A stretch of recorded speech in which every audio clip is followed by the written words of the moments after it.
Jemaat terkasih, saat ini sedang berlangsung proses pemilihan Penatua GKI Citraland yang dilakukan secara online melalui WA. Bagi anggota jemaat yang belum menerima formulir pendaftaran, dapat menghubungi nomor WA 0852 3349 6518 melalui chat dengan menyertakan nama Bapak Ibu. Formulir dikirimkan paling lama pada tanggal 30 November 2020. Mohon keterlibatan setiap anggota jemaat dan mari kita doakan bersama proses pencalonan penatua ini.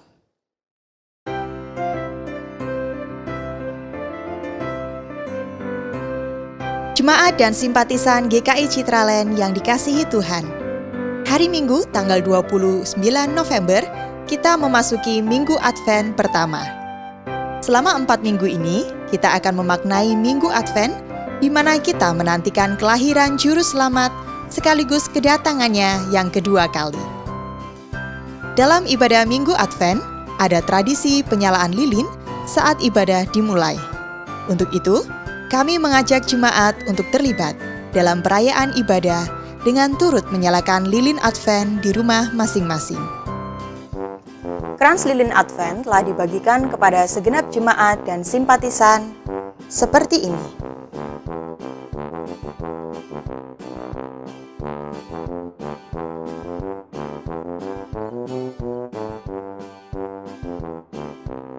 Letakkan lilin Kristus di tempatnya. Nyalakan 1 lilin di Minggu Advent pertama sebelum ibadah dimulai. Matikan seusai ibadah untuk minggu berikutnya. Nyalakan 2 lilin di Minggu Advent kedua. Demikian seterusnya sampai Minggu Advent keempat. Di tanggal 24 Desember, semua lilin Advent telah menyala sebelum ibadah dimulai. Siapkan pematik atau korek api untuk menyalakan lilin Kristus pada saat candlelight service. Pasang lilin kecil pada tatakan dan dipegang saat candlelight service. Baca panduan selengkapnya dan ikuti juga panduannya dalam ibadah online di kanal YouTube GKI Citraland. Bagi jemaat yang belum dan ingin mendapatkan krans lilin Advent ini, silakan menghubungi kantor gereja.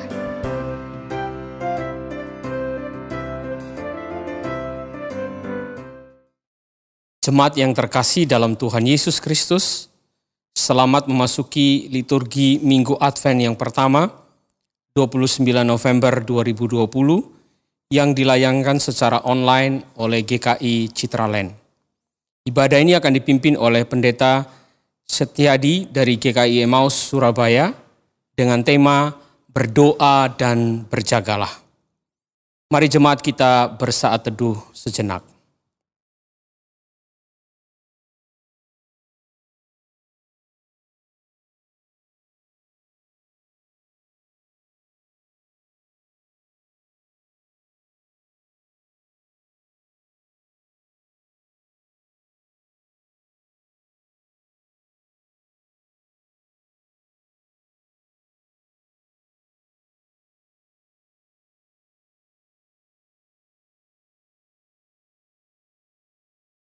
Menandai dimulainya Minggu Advent yang pertama, jemaat diberikan kesempatan untuk menyalakan lilin Advent pertama di rumah masing-masing.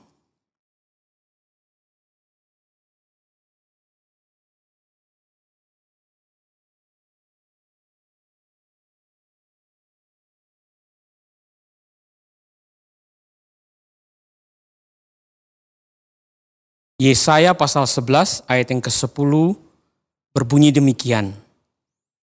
Taruk dari pangkal Isai akan terbit, dan ia akan bangkit untuk memerintah bangsa-bangsa, dan kepadanyalah bangsa-bangsa akan menaruh harapan.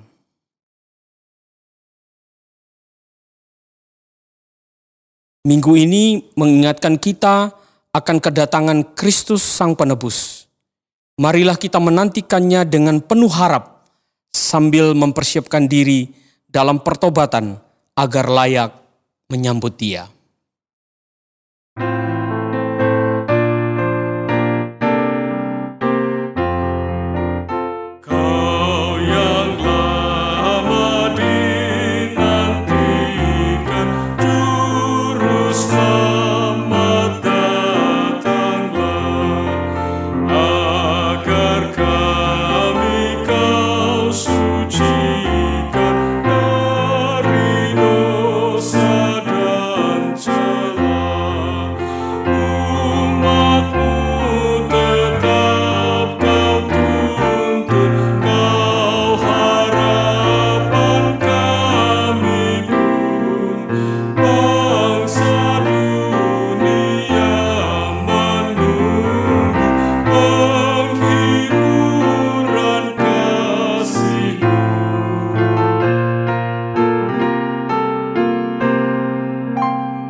Ibadah Minggu Advent pertama ini bersama-sama kita selenggarakan di dalam pengakuan iman bahwa sumber segala pertolongan atas kita sekalian adalah di dalam nama Tuhan yang menjadikan langit dan bumi.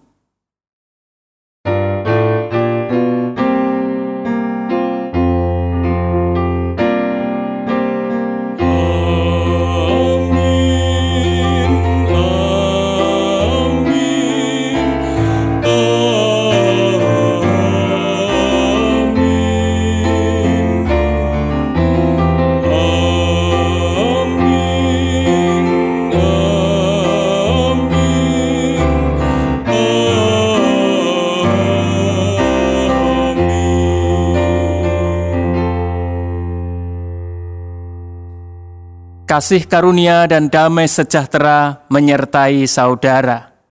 Dan menyertai saudara juga. Jemaat terkasih, kita saat ini telah memasuki Minggu Advent yang pertama. Saatnya bagi kita untuk bertanya secara pribadi, apakah kita sudah hidup dalam kewaspadaan? Bagaimana hidup yang kita jalani? Apakah hidup kita membawa pada kesadaran untuk terus hidup berpengharapan di dalam Tuhan? Untuk itu, marilah kita senantiasa hidup di jalan Tuhan dan mempersaksikan karya Tuhan bagi sesama.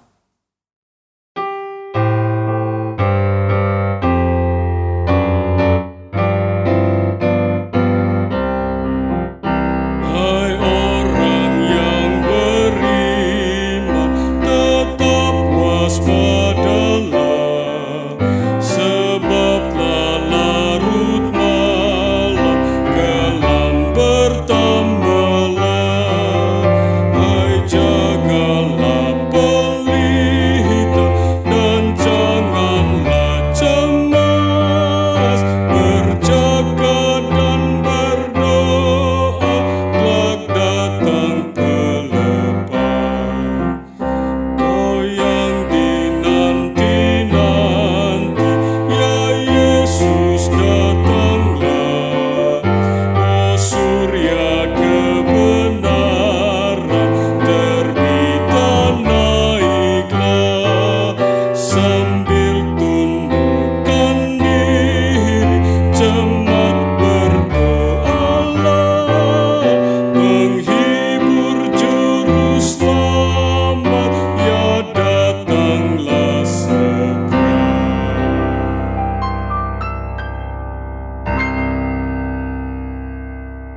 Jemaat yang dikasihi oleh Tuhan, mari kita mengakui dosa kita di hadapan Tuhan.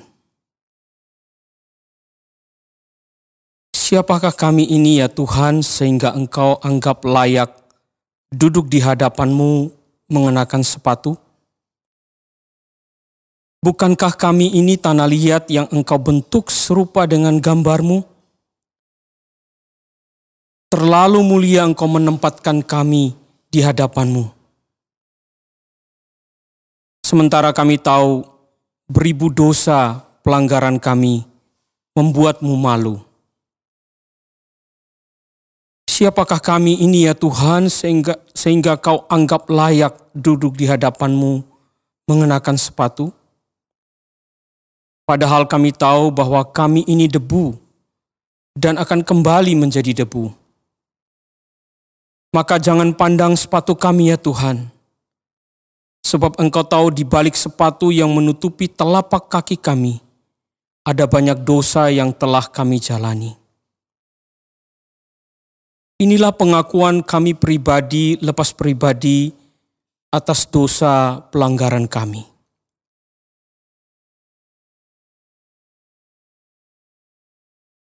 Jemaat dipersilakan berdoa secara pribadi.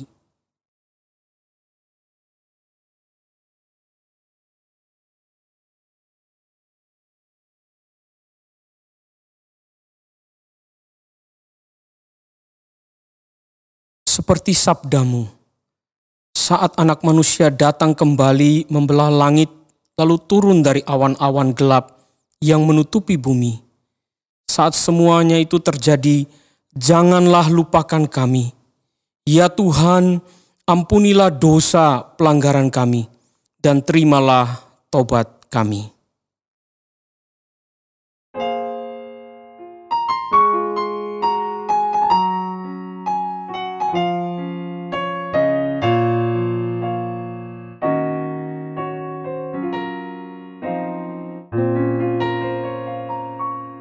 Di muka Tuhan Yesus, betapa hina diriku, ku bawa dosa-dosaku di muka Tuhan Yesus.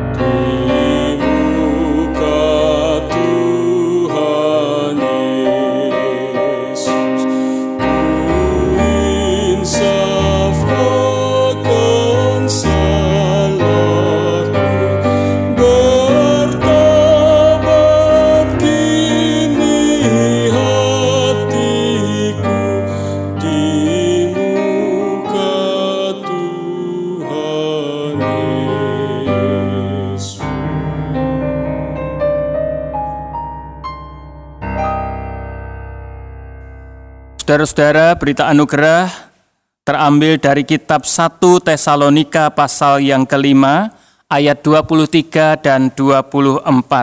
Sabda Tuhan, semoga Allah damai sejahtera menguduskan kamu seluruhnya, dan semoga roh, jiwa, dan tubuhmu terpelihara sempurna dengan tidak bercacat pada kedatangan Yesus Kristus Tuhan kita. Ia yang memanggil kamu adalah setia, Ia juga akan menggenapinya. Demikianlah berita anugerah dari Tuhan. Syukur kepada Allah.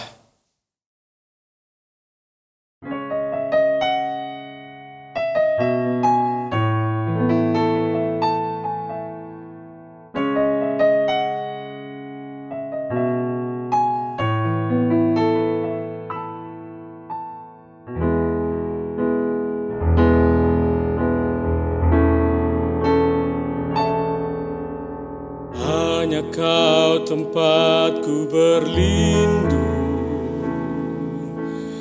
hanya Engkau lagu hidupku dan kekuatanku. Izinkanlah ku datang menyembah, membawa syukurku.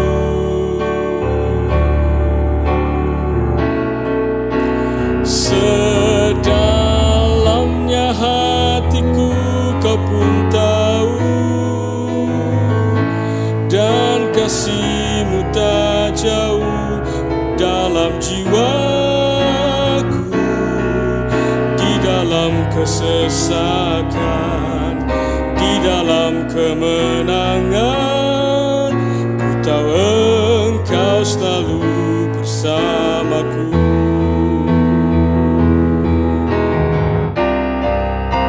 Sedalamnya hatiku kau pun tahu,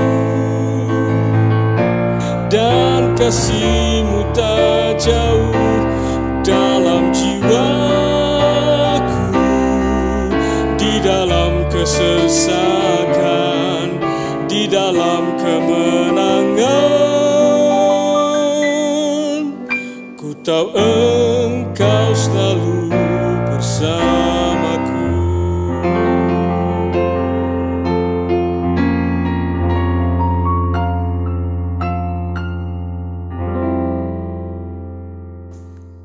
Jemaat terkasih, saatnya kita akan bersama-sama menerima firman Tuhan. Marilah kita menaikkan doa untuk memohon pertolongan Roh Kudus. Mari kita berdoa. Tuhan Yesus, bersama-sama kami bersyukur pada minggu Advent yang pertama ini kami boleh beribadah dalam segala keadaan kami. Engkau hadir untuk melawat menyapa kami semua di dalam persekutuan yang diikat oleh iman, kasih, dan pengharapan. Kami bersama-sama datang kepadamu, membuka diri untuk menerima firman-Mu yang kudus. Kami menyadari siapakah diri kami membutuhkan pertolongan Tuhan. Karena itu kami mengundang Roh Kudus yang telah Tuhan karuniakan, sungguh menolong kami dalam kami membaca, merenungkan firman Tuhan, agar melaluinya kami mendapati berkat dari kuasa kasih firman Tuhan yang menuntun kehidupan kami dan mengubahkan kehidupan kami dari waktu ke waktu menjadi semakin serupa dengan Tuhan, terutama di tengah kesadaran bahwa kami sedang menantikan kedatangan Tuhan Yesus Kristus yang kedua kali. Mari bersabdalah Tuhan, di dalam kasih dan kuasa pertolongan Roh Kudus, kami mendengarkannya. Di dalam nama Tuhan Yesus Kristus, kami bersama-sama berdoa. Amin. Saudara-saudara, pada minggu Advent yang pertama ini, kita akan bersama membaca dari kitab Injil Tuhan Yesus Kristus menurut Markus pasal yang ke-13, Markus 13 ayat 24 sampai dengan ayat yang ke-37. Demikian saudara-saudara, Injil Tuhan Yesus Kristus. Tetapi pada masa itu, sesudah siksaan itu, matahari akan menjadi gelap dan bulan tidak bercahaya, dan bintang-bintang akan berjatuhan dari langit, dan kuasa-kuasa langit akan goncang. Pada waktu itu, orang akan melihat Anak Manusia datang dalam awan-awan dengan segala kekuasaan dan kemuliaannya. Dan pada waktu itu pun, Ia akan menyuruh keluar malaikat-malaikatnya dan akan mengumpulkan orang-orang pilihannya dari keempat penjuru bumi, dari ujung bumi sampai ke ujung langit. Tariklah pelajaran dari perumpamaan tentang pohon ara. Apabila ranting-rantingnya melembut dan mulai bertunas, kamu tahu bahwa musim panas sudah dekat. Demikian juga jika kamu lihat hal-hal itu terjadi, ketahuilah bahwa waktunya sudah dekat, sudah di ambang pintu. Aku berkata kepadamu, sesungguhnya angkatan ini tidak akan berlalu sebelum semuanya itu terjadi. Langit dan bumi akan berlalu, tetapi perkataanku tidak akan berlalu. Tetapi tentang hari atau saat itu tidak seorang pun yang tahu. Malaikat-malaikat di sorga tidak, dan anak pun tidak, hanya Bapa saja. Hati-hatilah dan berjaga-jagalah, sebab kamu tidak tahu bila manakah waktunya tiba. Dan halnya sama seperti seorang yang berpergian, yang meninggalkan rumahnya dan menyerahkan tanggung jawab kepada hamba-hambanya, masing-masing dengan tugasnya, dan memerintahkan penunggu pintu supaya berjaga-jaga. Karena itu, berjaga-jagalah, sebab kamu tidak tahu bila manakah tuan rumah itu pulang, menjelang malam, atau tengah malam, atau larut malam, atau pagi-pagi buta, supaya kalau ia tiba-tiba datang, jangan kamu didapatinya sedang tidur.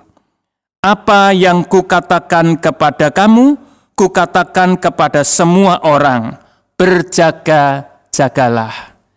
Saudara-saudara, jemaat terkasih, demikianlah Injil Tuhan Yesus Kristus. Berbahagialah kita semua yang mendengarkannya, serta memeliharanya dalam kehidupan sehari-hari. Maranatha. Maranatha, Maranatha, Maranatha.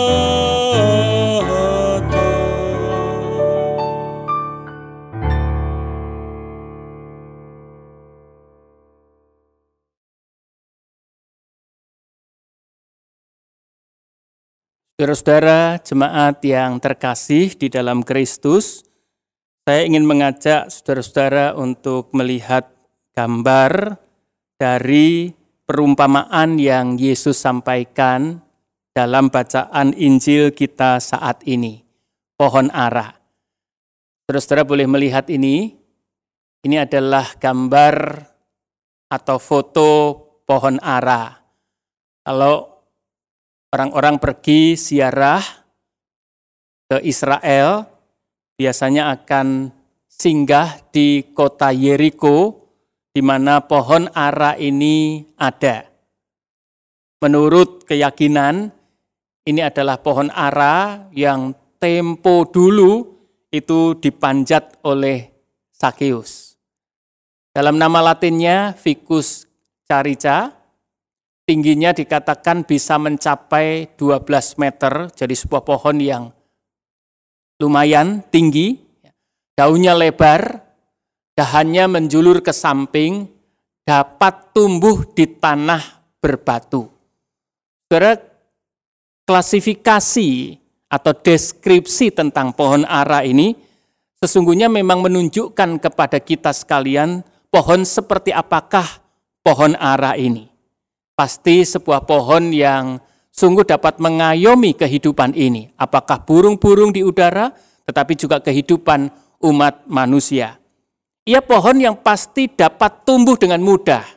Bila mana dikatakan di tanah berbatu pun pohon ara ini bisa tumbuh. Nah, pohon inilah yang disampaikan Yesus menjadi salah satu perumpamaan berkenaan dengan momen penjelasan khotbah mengenai kedatangan anak manusia. Yesus berkata, seperti yang kita baca dalam bacaan kita di Markus 13 ayat 28. Kata Yesus, tariklah pelajaran dari perumpamaan tentang pohon ara. Jadi kita diminta melihat pohon ara itu, lalu tariklah pelajaran dari perumpamaan tentang pohon ara itu. Nah, yang terpampang dalam gambar ini adalah buah ara hijau, ya, buah musim dingin. Ada aneka macam jenis buah ara yang kita dapat ketahui. Sekali lagi Yesus mengatakan, tariklah pelajaran dari perumpamaan tentang pohon ara. Ini buah ara musim kemarau. Saudara-saudara, pelajaran apa yang dapat kita tarik? Kalau saudara-saudara mencermati Injil Tuhan Yesus Kristus yang kita baca, maka dengan sangat sederhana disampaikan di sana tentang sebuah situasi kesuraman, kegelapan yang digambarkan sedang terjadi. Ini sangat menarik tentu dan sangat aktual, relevan dengan kekinian kehidupan yang tengah kita jalani. Digambarkan misalnya di sana, sesudah siksaan itu, matahari akan menjadi gelap, bulan tidak bercahaya, bintang-bintang berjatuhan, kuasa-kuasa langit akan goncang, dan seterusnya. Sebuah gambaran tentang situasi yang suram. Nah, yang menarik bagi kita adalah, di tengah situasi seperti itu, lalu Yesus mengajak ini. Nah, coba lihat ini pohon ara. Dan tariklah pelajaran dari pohon ara tersebut.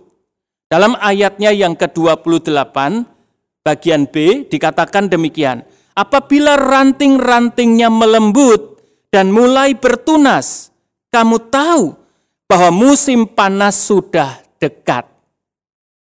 Saudara-saudara, di dalam bagian inilah kita diajak untuk melihat bahwa kedatangan anak manusia itu tidak serta-merta dan tidak mutlak berbicara tentang hal-hal yang suram dan mengerikan. Dalam bagian bacaan kita ini, salah satunya yang diberitakan adalah, di tengah kesuraman itu, mari tarik pelajaran dari pohon ara itu.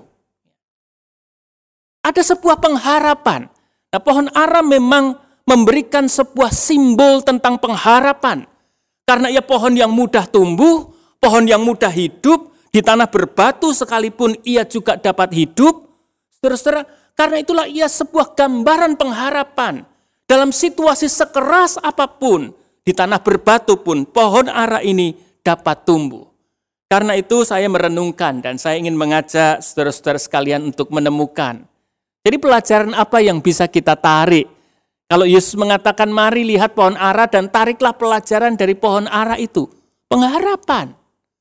Kalau saudara melihat jenis-jenis pohon ara, yang saya tunjukkan di sini ada 3 jenis pohon ara. Itu mau menunjukkan bahwa pohon ara ini adalah pohon yang selalu berbuah.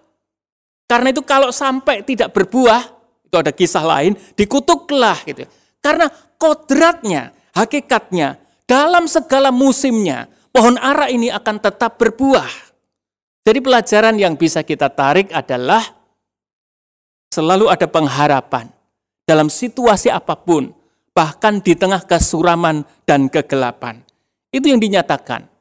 Nah, saudara-saudara, tentu saja pengharapan yang terjadi dalam kehidupan kita, itu hanya terjadi kalau kita itu mengambil bagian. Jadi Tuhan mau mengatakan, ini ada kedatangan anak manusia yang sedang kita jelang dalam Natal yang kedua ini.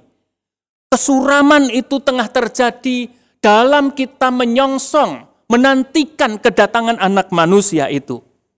Tapi di dalam kesuraman yang sedang melingkupi kita, saat kita itu menyongsong kedatangan anak manusia, kedatangan Yesus yang kedua kalinya, ada pengharapan. Tuhan sendiri yang menyatakan bahwa pengharapan itu kuberikan kepadamu. Yesus itu datang untuk menyatakan pengharapan bagi dunia dalam segala kekelaman, bahkan di tengah segala keberdosaannya. Karena ia datang sebagai Yesus, ia datang sebagai juru selamat. Nah, tentu pengharapan akan menjadi bagian yang dapat terrealisasi bila mana peran dan tanggung jawab dari kita sebagai umat Tuhan itu dinyatakan. Sebab itu sangat menarik.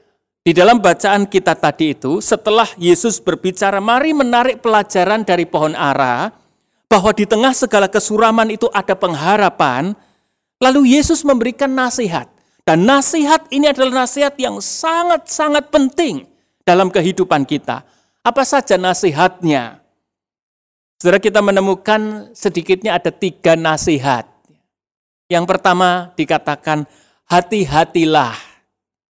Lalu berjaga-jagalah. Dan yang ketiga bertanggung jawablah.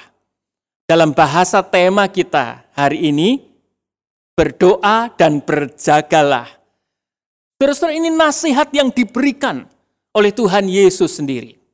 Saya merenungkan begini, kira-kira nasihat apakah dalam situasi kekinian kita ini yang paling kita butuhkan saat ini?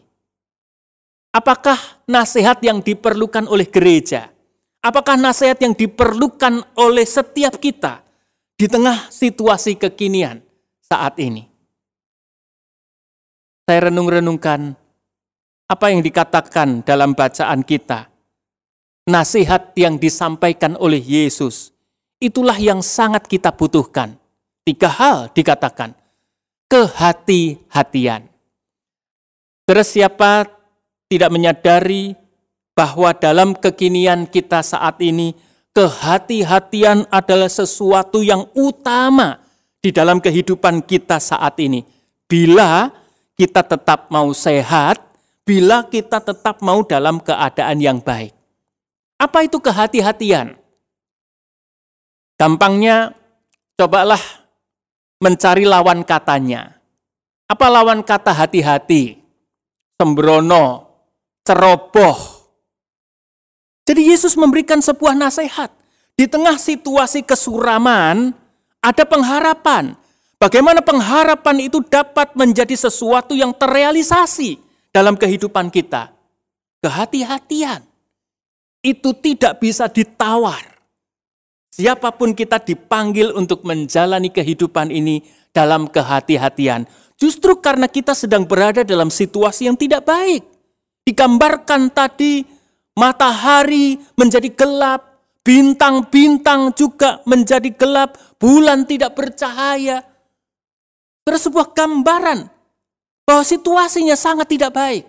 Nah, apa yang menjadi sesuatu yang urgent, yang penting dan mendesak? Kehati-hatian.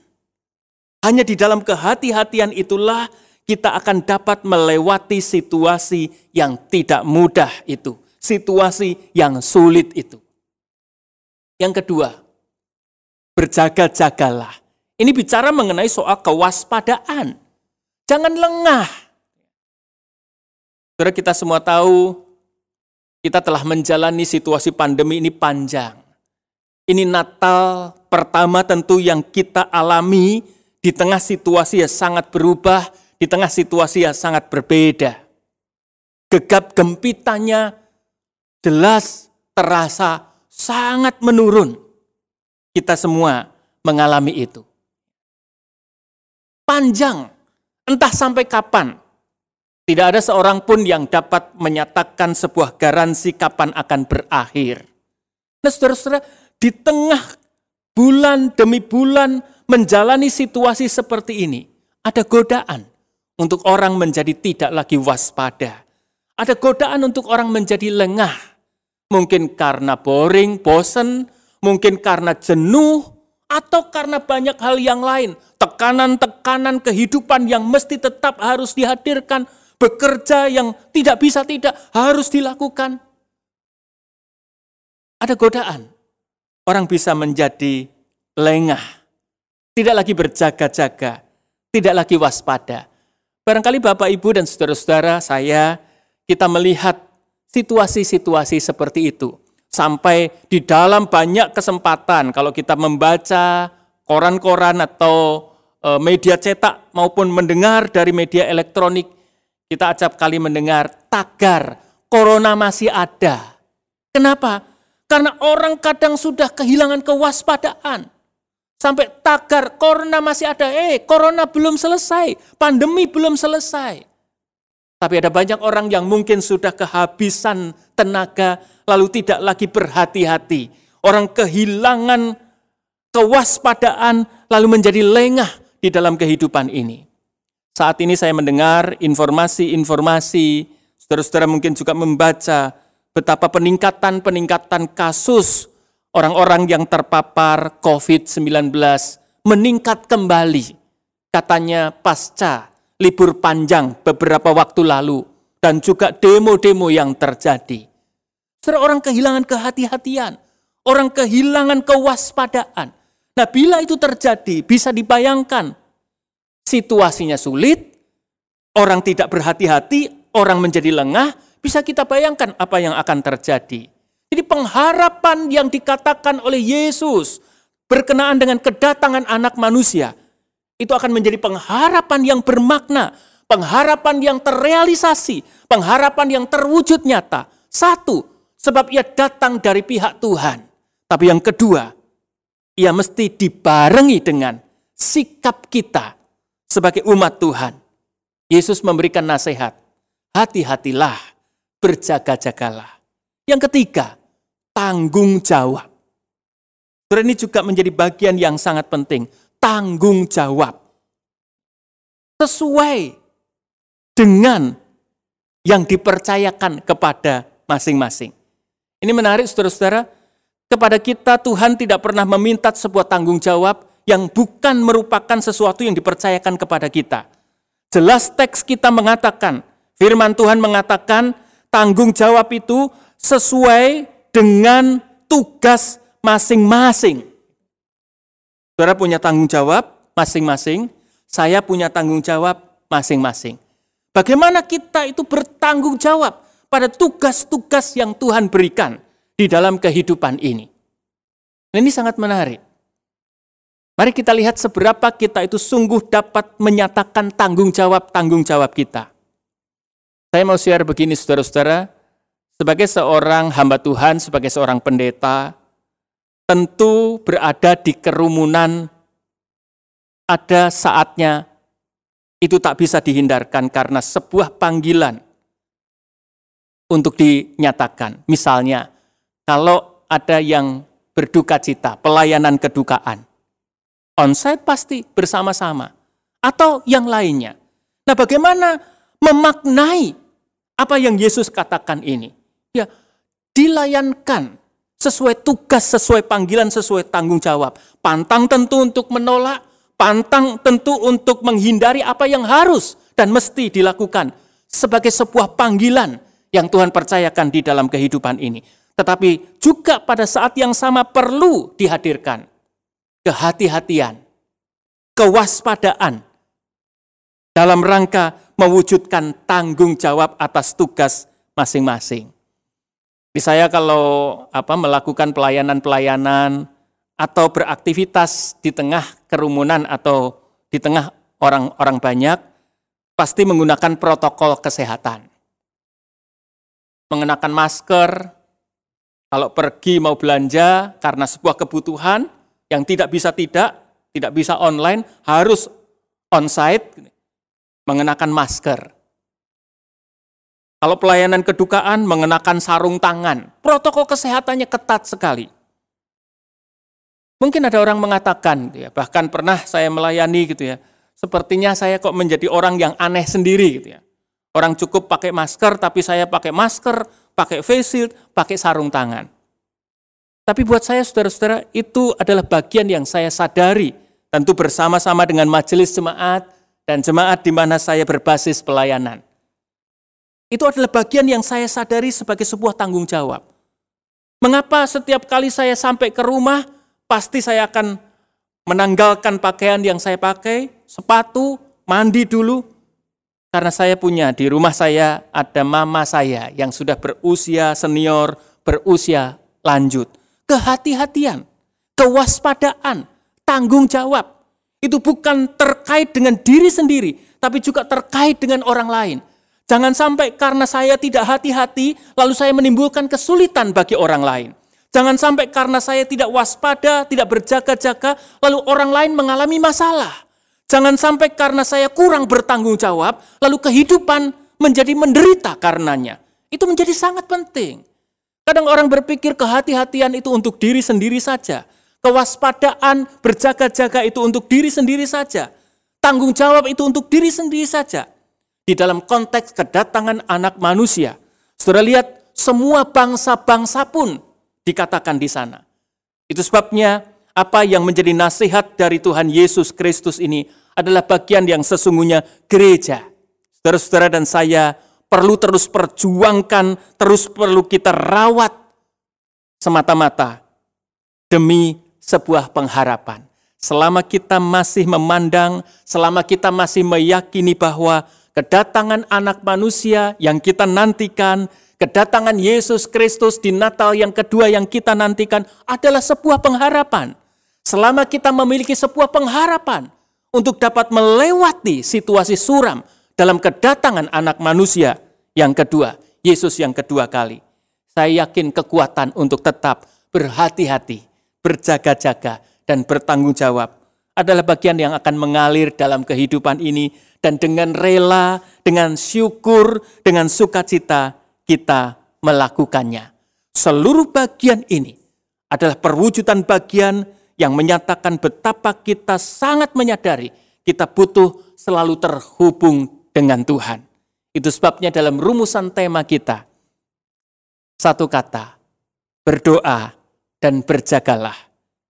Kita butuh berupaya, tapi kita tetap butuh Tuhan yang memberikan pertolongan untuk kita menjalani masa penantian hingga tiba waktunya Yesus datang kembali untuk kedua kalinya. Selamat menyongsong pengharapan di minggu Advent ini dan selamat menyambut Natal. Amin.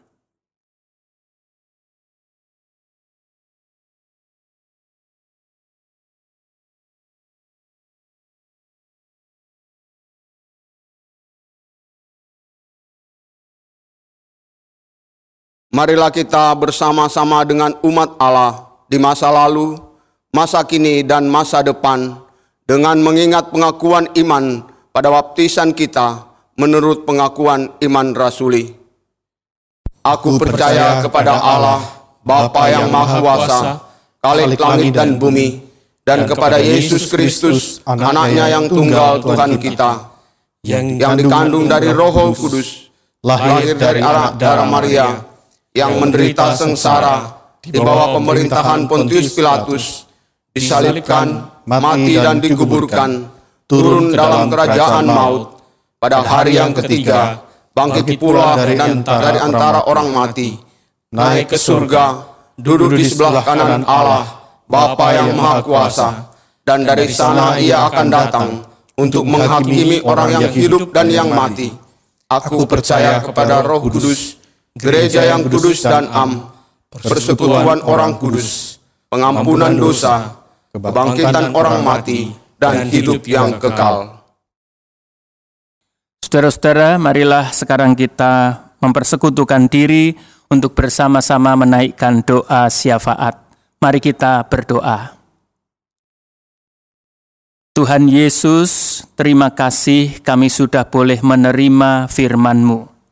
Sekali lagi kami mengundang Roh Kudus untuk berkarya, menyempurnakan sabda yang telah kami terima. Sehingga sabda-Mu sungguh menjadi berkat untuk kehidupan kami menjadi lebih baik dan memberkati orang-orang dan apapun yang bersama dengan kami. Terima kasih untuk firman-Mu. Kami datang saat ini sebagai persekutuan jemaat-Mu di GKI Citraland. Tuhan, bersama-sama kami bersyukur karena kami sudah boleh tiba di Minggu Advent. Gereja-gereja-Mu di seluruh dunia, di Indonesia, di Surabaya, juga kami tengah mempersiapkan rangkaian acara dalam rangka kami menyatakan syukur, penghargaan, dan penghormatan untuk Dikau ya Kristus Tuhan, Yesus yang datang untuk kami sebagai juru selamat bagi dunia ini. Kami berdoa, biarlah Tuhan menolong segala persiapan yang kami lakukan sebagai gereja-Mu di tempat ini. Namun juga gereja-gereja dimanapun berada, di tengah situasi yang berbeda di masa pandemi ini. Mampukan kami selaku gereja-Mu untuk menyajikan karya-karya layanan Natal yang sungguh-sungguh menghadirkan damai sejahtera surgawi yang turun ke bumi, pengasihan Tuhan yang dinyatakan untuk kehidupan ini. Sungguh-sungguh Natal menolong kami untuk mendapati kabar keselamatan yang datang kepada kami semua, yang berduka mendapatkan penghiburan, yang sedang bergumul oleh karena didera pandemi ini, baik oleh karena sakit, kehilangan pekerjaan, oleh karena kesulitan-kesulitan kehidupan. Mari Tuhan, biarlah Natal ini menolong kami untuk melihat pengharapan dalam kasih yang besar oleh Allah untuk dunia ini, untuk kami semua. Kami sungguh memohonkan semua itu di dalam Engkau ya Tuhan. Pakailah kami selaku gereja-Mu, agar kami boleh menyelenggarakan tiap-tiap rangkaian acara Natal yang menghantar kami untuk menyatakan kepada dunia ini sukacita besar, karena Tuhan yang datang untuk membawa damai sejahtera, pengasihan, berkat, kebaikan, penghiburan, pengharapan, apa yang paling diperlukan oleh kehidupan dunia kami saat ini. Bapa di surga, kami berdoa dan memohon Tuhan juga memberikan seluruh kearifan, seluruh kekuatan, hikmat kepada pemerintah bangsa-bangsa di dunia ini dalam rangka memberi respon, menyatakan keputusan-keputusan, sikap-sikap yang sungguh dapat merawat kehidupan ini. Kami berdoa secara khusus untuk pemerintah kami Indonesia. Tuhan menolong agar seluruh pemerintah kami boleh dipersatukan dalam kasih Tuhan untuk sungguh-sungguh memikirkan, untuk sungguh-sungguh menyatakan segala kebijakan yang berlaku secara nasional, dan itu menolong kami untuk dapat mengelola kehidupan di masa pandemi ini dengan baik, dan kami ditolong untuk dapat keluar memenangkan seluruh pergulatan di tengah situasi pandemi ini, memiliki kehidupan dalam kesukaan surga yang Tuhan nyatakan di tengah peristiwa Natal. Kami percayakan diri kami masing-masing, keluarga demi keluarga, pribadi demi pribadi. Setiap kami yang beribadah dari tempat kediaman kami masing-masing, dimanapun kami berada. Tuhan, inilah kami, mari Engkau juga melawat kami satu demi satu, dan Engkau menyatakan kasih karunia, rahmat-Mu untuk kami, untuk orang-orang yang bersama dengan kami. Kasih setia, rahmat dan kebaikan, perlindungan dan berkat, kesehatan yang berasal dari karunia terbaik Tuhan, biarlah boleh menjadi bagian yang kami alami dalam kehidupan ini secara bersama-sama. Tuhan berkati majelis jemaat GKI Citralen, para penatua, Pendeta Samuel Ismayanto, seluruh hamba-hamba-Mu yang melayani di GKI Citralen, bersama seluruh jemaat Tuhan. Engkau merawat kami dalam persekutuan kasih yang tetap terhubung di tengah situasi kami saat ini, dan kami boleh saling menguatkan satu dengan yang lain. Kami naikkan doa kami ini di dalam satu nama Tuhan yang mengasihi kami, dalam Yesus Kristus Sang Juru Syafaat. Kami bersama berdoa. Amin. Marilah kita menyatakan syukur kepada Tuhan dengan membawa persembahan berdasarkan pengajaran Alkitab 1 Petrus 2 ayat yang kelima. Dan biarlah kamu juga dipergunakan sebagai batu hidup untuk pembangunan suatu rumah rohani, bagi suatu imamat kudus, untuk mempersembahkan persembahan rohani yang karena Yesus Kristus berkenan kepada Allah.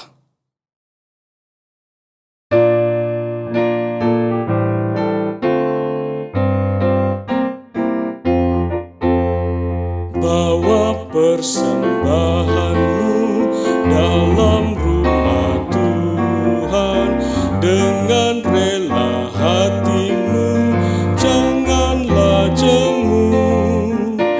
Bawa persembahanmu, bawa dengan suka, bawa persembahanmu, tanda sukacitamu. Bawa persembahanmu, ucaplah syukur.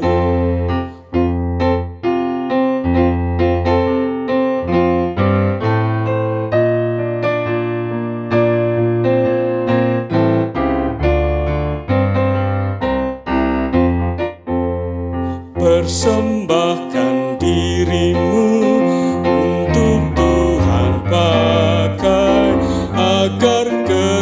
pujaannya makin nyatalah. Damai dan sejahtera diberikan Tuhan. Bawa persembahanmu, tanda sukacitamu. Bawa persembahanmu, ucaplah syukur.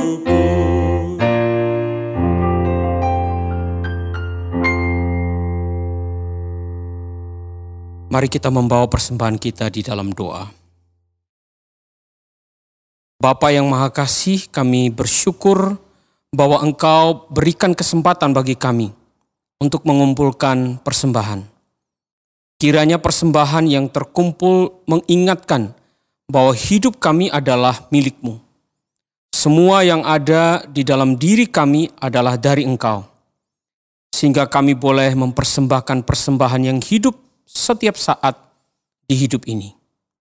Terima kasih ya Bapa. Dalam nama Tuhan Yesus kami mengucap syukur. Amin.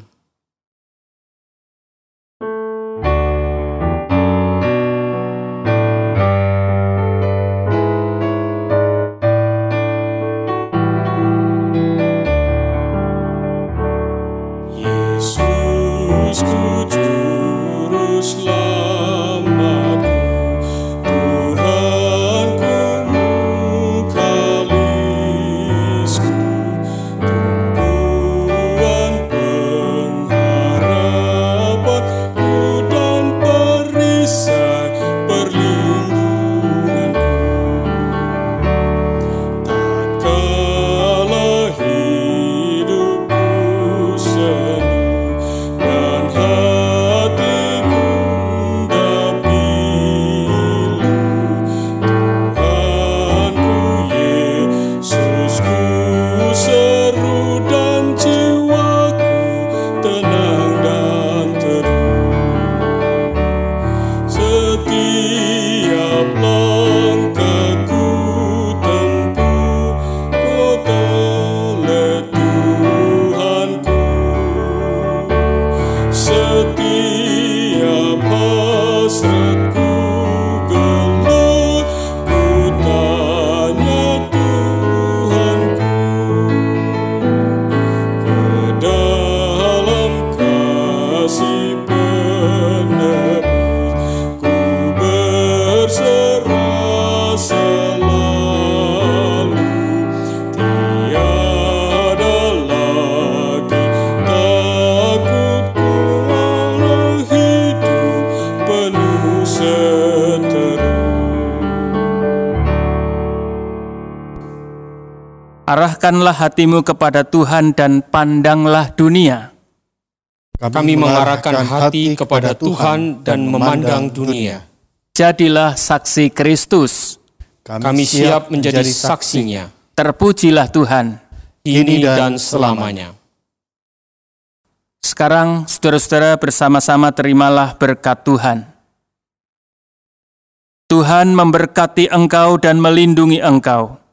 Tuhan menyinari engkau dengan wajah-Nya dan memberi engkau kasih karunia.